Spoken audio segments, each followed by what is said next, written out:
आपने सेनेट में जो बातचीत की उसमें एक अहम बात ये की कि इंडिया वाटर का जो ट्रीटी है, हमारा इंडस वाटर ट्रीटी, उसको रिवाइज करना चाहता है और जनवरी में ख़त लिखा और उसके ऊपर फिर शेरी रहमान ने कुछ जवाब भी दिया। और आप कहते हैं कि इंडिया ने ये इसलिए किया कि वो समझते हैं कि पाकिस्तान कमज़ोर है इस वक्त और स्ट्रेटेजिक क्लैरिटी नहीं है। तो ये जो स्ट्रेटेजिक क्लैरिटी इंडिया के बारे में आप कहते हैं, इसका क्या मतलब है? इसकी थोड़ी वजाहत करें। मैंने आपको कहा था कि ये जो इंडस वाटर है, ये सिंध तास मुआहिदा, इसके ऊपर ये मामला उठेगा ही उठेगा। ये हंगामा हो रहा है और पार्लियामेंट में जो स्पीचेस हुई हैं और ये जो मैंने आपको बताया है कि मोदी का जो एक खौफ नजर आ रहा है या तकरीरें की जा रही हैं बाकायदा मोदी का नाम ले लेकर, तो वो इंडस वाटर ट्रीटी पर जो उस तरफ से ये नोटिस आया है और फिर हमें 2 महीने के बाद उनका जवाब देना पड़ा है, उसके ऊपर ये तकरीरें हो रही हैं। हमेशा ये आर्गुमेंट दी जाती थी कि पहले पाकिस्तान की मईशत ठीक करें, इसके बाद यही जो क्या मैं हमला कर दूं टाइप बगैरत मेंटेलिटी कि पाकिस्तान की मईशत ठीक करेंगे तो फिर उसके बाद इंडिया से बात करेंगे। मईशत तुम्हारी वो छोड़ेगा ही नहीं ठीक करने के लिए। बात तो सही है। जब वो दहशतगर्दी करवाकर 150 अरब डॉलर का तुम्हें नुकसान दे चुका है और दिए चला जा रहा है मुसलसल, और तुम्हारा पानी रोककर तुम्हारी ज़राअत खत्म कर देगा और तुमको भूखा और प्यासा मारेगा, उस वक्त अपने बाप दादा से कहना कि तुम्हारी मईशत ठीक करके दे। बगैर तो बेटा सो जा, नहीं तो गब्बर आ जाएगा। तो ये गब्बर जो है ना, गब्बर की जगह पर मोदी का लफ्ज इस्तेमाल किया जा रहा है। क्यों करते हैं आप लोग हमारे साथ ऐसा? देखिए, छोटे भाई के साथ जो है वो अच्छा सलूक करना चाहिए। आप लोग रोना बंद कीजिए। मेरे तक आवाज आ रही है। नमस्कार, आप सबका स्वागत है 9 की एक और वीडियो में। मैं हूं गौरव। तो दोस्तों, आप सभी को याद होगा कि इसी साल जनवरी के महीने में भारत ने इंडस वाटर ट्रीटी के मॉडिफिकेशन के लिए पाकिस्तान को एक नोटिस थमाया था, जिसमें पाकिस्तान को 90 दिनों के अंदर भारत को उस नोटिस का जवाब देना था।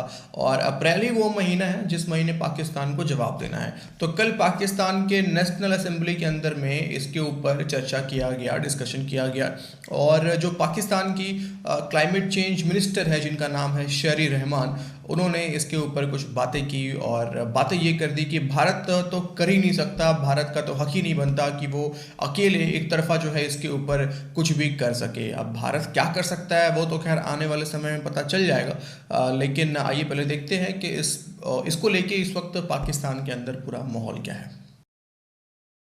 आपने सुन लिया शेरी रहमान ने क्या कहा। उन्होंने कहा ये इलेक्शन है तो इस बिना पर आप देख लीजिए कि क्या हो रहा है। अच्छा देखिए, हम जो है ना, छोटा भाई है, छोटा भाई जो होता है वो छोटा मुल्क जो होता है, जो गरीब मुल्क होता है, जो कि यानी कशकोल लेके पूरी दुनिया में मांग रहा होता है, उसको हर चीज़ की आज़ादी होती है। अगर यहाँ पर शेख रशीद जैसा कोई मिनिस्टर उठ के ये कहता है कि पाव पाव भर के जो बम है वो हम उठा के मारेंगे, इट्स ओके ना, हम छोटे हैं, हमें इसकी इजाज़त है, कोई मसला नहीं है। देखिए जी, दो एस्पेक्ट हैं। एक तो टाइमिंग क्या है इंडियन खत का।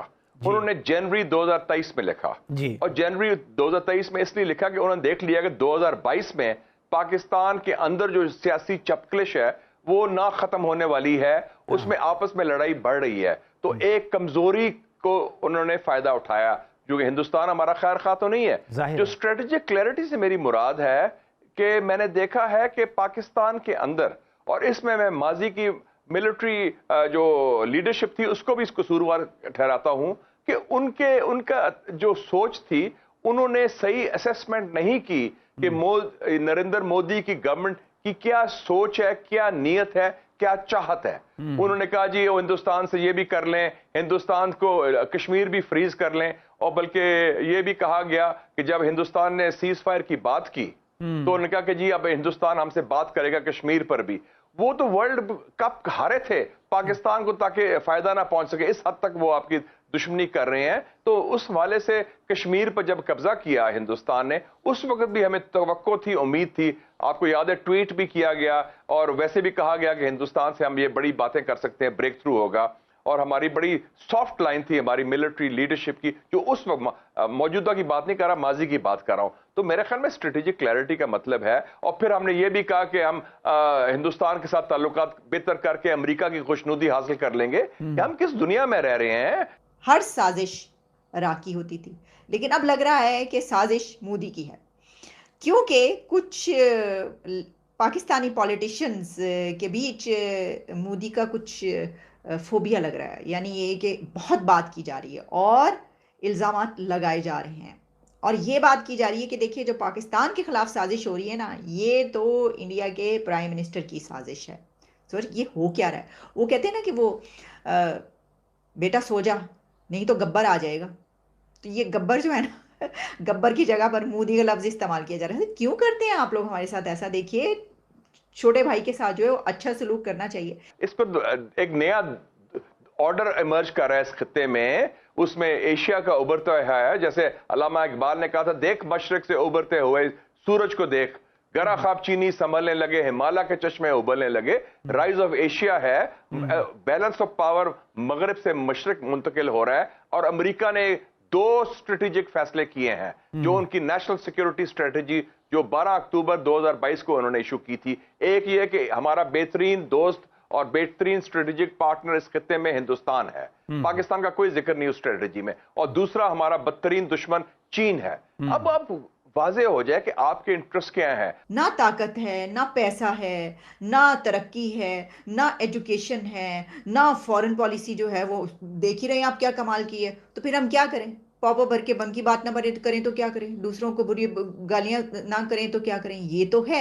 तो सोचना चाहिए कुछ आप लोगों को। और मैं तो कहती हूँ कि जो बॉर्डर के उस तरफ है उनको सोचना चाहिए, ना करें इस तरह। क्यों डरा डरा के मारेंगे क्या बच्चों का? नाजरीन, प्रोग्राम के शुरू में मैंने आपको बताया था कि गैलप ने एक सर्वे किया है। 520 कारोबारी अफराद यानी जो बिजनेसेस ओन करते हैं उनके इंटरव्यू किए जनवरी से मार्च तक, और उसका नतीजा ये निकला कि उन्होंने 90% लोगों ने कहा कि मुल्क जो है वो गलत सिमत में जा रहा है, और 72% लोगों का कहना था कि उन्हें ख़दशा है कि पाकिस्तान डिफ़ॉल्ट कर जाएगा, और 44% का कहना था कि उनको रोज़ाना बिजली की लोड शेडिंग का सामना करना पड़ता है। 45% ने सबसे ज़्यादा जो बड़ा मसला करार दिया गया वो ये था कि महंगाई बहुत ज़्यादा है, और 61% लोगों ने ये कहा कि हमें लग रहा है कि मुस्तक़बिल भी अच्छा नहीं होगा। 2/3 कारोबारी अफराद का ये कहना था कि हालात पहले से ज़्यादा ख़राब हो गए। तो बहुत मनफी आदाद व शुमार हैं। और महंगाई जो है हफ्तावार इस वक्त 44.5% है और सालाना 35% है। एशियाई तरक्याती बैंक कह रहा है कि पाकिस्तान की जो इस माली साल में यानी जुलाई से जून 2023 तक, जुलाई 2022 से 30 जून 2023 तक जो माली साल है, इसमें तरक्की की शरह सिर्फ 6% रहेगी, यानी 1% से भी कम। तक हुकूमत 3000 अरब रुपए कर्ज ले चुकी है, जबकि आलमी बैंक का कहना है कि पूरे साल में हुकूमत 5,500 अरब तकरीबन कर्ज लेगी। तो इतना कर्ज लेके हम अपना मुल्क चला रहे हैं। सारी दुनिया आपको समझा रही है, चीनी आपको समझा रहे हैं, अरब आपको मैसेजेस भेज रहे हैं, तुर्की आपको मैसेज इशारे दे रहा है कि आपस की लड़ाई बंद करो। और जो हमारी सबसे बड़ी ऑयल रिफाइनरी है पार्को, वो बंद हो गई है। वो कह रहे हैं इतना स्मगल हो के पेट्रोलियम मसनूआत आ रही हैं कि हम अपना कारोबार जारी नहीं रख सकते, और एलसीज नहीं खुल रही हैं। और जो यानी बलोचिस्तान में एक हुकूमत मौजूद है, एफसी मौजूद है, कुछ फौज भी मौजूद है, फेंसिंग बड़े हिस्से पर हो चुकी है। इसके बावजूद अच्छा कोई वजीर आज़म का फिक्र है? वजीर आज़म साहब कहते हैं मैं आटे की निगरानी करूंगा। आटे की तो आप निगरानी करेंगे, जो खरबों रुपए का नुकसान हो रहा है, वो जो टैक्स पे आपको वसूल नहीं हो रहा पेट्रोल, ईरान से गैस तो आप ले नहीं सकते, और पेट्रोल धड़ाधड़ जो है वो स्मगलिंग करवा सकते। और सिर्फ देखिए वो सिर्फ बलूचिस्तान में नहीं बिक रहा है, कराची तक, वो पूरे सिंध में बिक रहा है। जी जी। जिस जमाने में वहां रेंजर मुतहर्रिक थी, जनरल बिलाल थे, तो सक्खर तक के मॉनिटरिंग की जाती थी पेट्रोल पंपों की, और उसको काफी बहुत बड़ा जखीरा जो है उस पर कब्जा कर लिया गया था, और बाद लोगों ने स्मगलिंग तर्क कर दी थी। अब तो ऐसा लगता है कि फ्री फॉर ऑल है, कोई रोकने वाला नहीं। सिर्फ पेट्रोलियम की नहीं, पाकिस्तान से चीनी स्मगल होकर अफगानिस्तान जा रही है, और यहाँ पे रेट 40 रुपए किलो तक बढ़ गया है। 110 से 120 रुपए किलो थोक में, 140 रुपए फॉर्चून में। अपने लोग चीख रहे हैं, और चीनी जो 100-150 अरब रुपए का नुकसान तो अफगानिस्तान में स्मगलिंग की वजह से है।